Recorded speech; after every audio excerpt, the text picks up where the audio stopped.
God, and our neighbors were misled also with lies. And I know where such lies lead. There's a book written called Ordinary Men.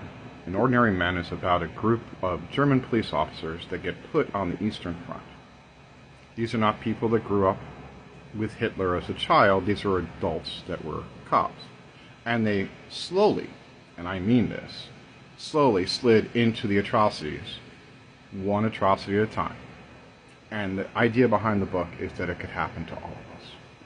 We're all ordinary men. We're all in a position where, if given the right circumstances, you could be the guard at Auschwitz.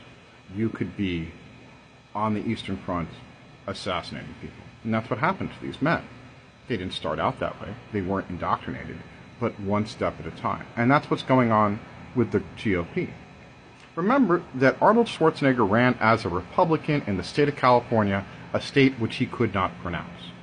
I'm not making fun of him. He's an immigrant from Austria.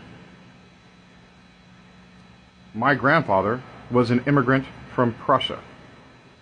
Prussia doesn't exist anymore. The area that he lives in is currently Russia, because that's what happens geopolitically in 120 years. My grandfather was born in 1903. When you listen to someone who grew up in the devastation of post-war Europe, if you look at what's happening in Palestine, it's small by comparison.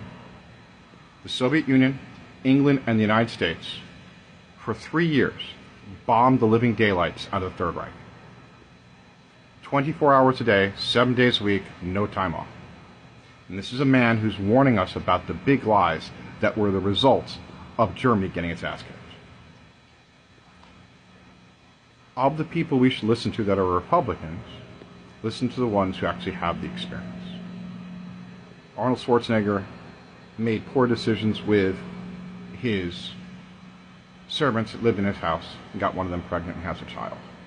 That doesn't change the status of him doing miraculous things in his lifetime, or him being astute enough to recognize the handwriting of the wall of what Donald Trump is trying to do and what the GOP is enabling him to do. Please vote true and vote blue to ensure our democracy.